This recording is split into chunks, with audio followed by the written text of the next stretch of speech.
Hello, ഇന്ന് ഞാൻ വന്നിരിക്കുന്നത് മൂത്രത്തിക്കല്ല് അഥവാ കിഡ്നി സ്റ്റോണ് പെട്ടെന്ന് മാറാനുള്ള ഒരു 5 ടിപ്സാണ് കേട്ടോ. അപ്പോൾ ഇതിൻ്റെ വേദന എന്ന് പറയുന്നതൊക്കെ നമുക്ക് ആലോചിക്കാൻ പോലും പറ്റാത്തത്ര വേദനയാണ്. അപ്പോൾ ആ വേദന മാറാനും അതുപോലെ ആ മൂത്രത്തിക്കല്ല് പോവാനുമുള്ള 5 ടിപ്സുകളാണ്. പിന്നെ ഒരു കാര്യം എന്ന് പറയുന്നത് മൂത്രത്തിക്കല്ല് എന്നും കിഡ്നി സ്റ്റോൺ എന്നും പറയുന്നത് ഒരേ അവസ്ഥയാണ് കേട്ടോ. വൃക്കകളിലാണ് ഈ കല്ലുകൾ രൂപപ്പെടുന്നത്.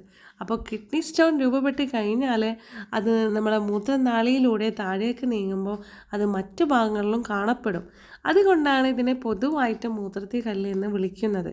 അപ്പോൾ ഈ കിഡ്നി സ്റ്റോൺ ആണ് എനിക്ക് ഈ മരുന്ന് പറ്റില്ലല്ലോ, അല്ലെങ്കിൽ മൂത്രത്തിക്കല്ല, അങ്ങനെയൊന്നുമില്ല. കിഡ്നി സ്റ്റോണ്, മൂത്രത്തിക്കല്ല്, യൂറിനറി സ്റ്റോൺ അഥവാ കിഡ്നി സ്റ്റോൺ എന്നൊക്കെ ഇതിനെ പറയട്ടോ.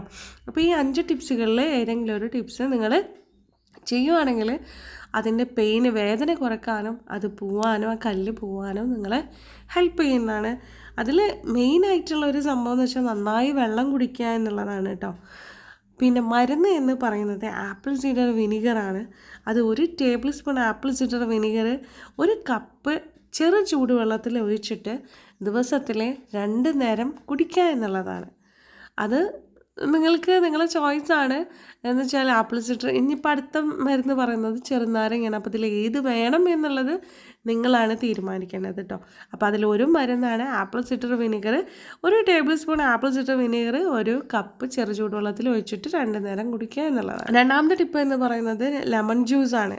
നാരങ്ങ നീര് 1 കപ്പ് ചെറു ചൂടുവെള്ളത്തിൽ 1 നാരങ്ങയുടെ നീര് ഒഴിച്ച് മിക്സ് ചെയ്തിട്ട് അതും 2 നേരം തന്നെയാണ് കുടിക്കുന്നത്. ദിവസത്തിൽ 2 നേരം കുടിക്കുക എന്നുള്ളതാണ്. പിന്നെ മൂന്നാമത്തെ ടിപ്പ് എന്ന് പറയുന്നത് പൊട്ടാസ്യം റിച്ച് ഫുഡ്സ് കഴിക്കുക എന്നുള്ളതാണ്. പൊട്ടാസ്യം എന്നുള്ളത് പഴം, അവക്കാഡോ, ഓറഞ്ച്, ആപ്പിള്, മധുരക്കിഴങ്ങ്, ബീൻസ്, ഇതിലൊക്കെ പൊട്ടാസ്യം നന്നായിട്ടുള്ള ഫുഡാണ്. അത് നിങ്ങൾ നന്നായിട്ട് കഴിക്കുക എന്നുള്ളതാണ്. പിന്നത്തെ ടിപ്പ് എന്ന് പറയുന്നത് തുളസി നീര്. 1 ടീസ്പൂൺ അളവിൽ തുളസി നീരെടുക്കുക, 1 ടീസ്പൂൺ അളവിൽ തേനെടുക്കുക. 2 ഒരേ അളവിലെടുത്തിട്ട് മിക്സ് ചെയ്തിട്ട് 2 നേരമോ 3 നേരമോ കുടിക്കുക എന്നുള്ളതാണ്. ഇതെല്ലാം ചെയ്യുവാണെങ്കിൽ, ഇതിലേതെങ്കിലും ഒന്ന് ചെയ്യുവാണെങ്കിൽ നിങ്ങൾക്ക് ആ മൂത്രത്തിക്കല്ലിൻ്റെ വേദന മാറാനും അത് പുറത്തേക്ക് പോകാനും നന്നായിട്ട് ഹെൽപ്പ് ചെയ്യും.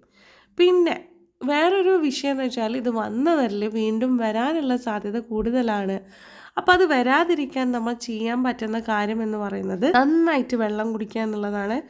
മിനിമം 2 ലിറ്ററെങ്കിലും വെള്ളം കുടിക്കുക. അതുപോലെ പഞ്ചസാരയുടെയും ഉപ്പിൻ്റെയും അളവ് കുറയ്ക്കുക. മീറ്റ് അഥവാ ഇറച്ചി കഴിക്കുന്നത് കുറയ്ക്കുക. അതുപോലെ വെയിറ്റ് ഓവർ ആവാണ്ടിരിക്കുക. പിന്നെ വെയിറ്റ് മാനേജ് ചെയ്യുക എന്നുള്ളതാണ് ഉദ്ദേശിച്ചത്. അതുപോലെ ഫ്രൂട്ട്സും വെജിറ്റബിൾസും നന്നായിട്ട് കഴിക്കുക. അതിൽ പൊട്ടാസ്യം റിച്ച് ഫുഡ്സ് കഴിക്കുക എന്നുള്ളതാണ്. ഇതൊക്കെ നമ്മൾ ശ്രദ്ധിച്ചു കഴിഞ്ഞാൽ ഈ കിഡ്നി സ്റ്റോണ് അല്ലെങ്കിൽ മൂത്രത്തിക്കല്ല് വരാനുള്ള സാധ്യത വളരെ വളരെ കുറക്കാൻ നമ്മളെ ഹെൽപ്പ് ചെയ്യുന്നതാണ് കേട്ടോ. അപ്പോൾ വന്നവർ ഇതിലെ ടിപ്സുകൾ ഉപയോഗിക്കുക, അതിനെ ഒഴിവാക്കാൻ നോക്കുക, വേദന കുറയ്ക്കാൻ നോക്കുക. നന്നായിട്ട് ഹെൽപ്പ് ചെയ്യുന്ന അല്ലെങ്കിൽ നല്ല റിസൾട്ട് കിട്ടുന്ന ടിപ്സുകൾ തന്നെയാണ് കേട്ടോ. അപ്പോൾ ഇന്നത്തെ വീഡിയോ നിങ്ങൾക്ക് ഇഷ്ടമായെന്ന് വിചാരിക്കുന്നു. ഇഷ്ടമായെങ്കിൽ ലൈക്ക് ചെയ്യാനും സബ്സ്ക്രൈബ് ചെയ്തിട്ടില്ലെങ്കിൽ സബ്സ്ക്രൈബ് ചെയ്യാനും മറക്കരുത്. ഉപകാരപ്രദമായെങ്കിൽ ഷെയർ ചെയ്യാനും മറക്കരുത്. കൂടുതൽ ഹെൽത്തി വീഡിയോസായിട്ട് വീണ്ടും വരാം. താങ്ക്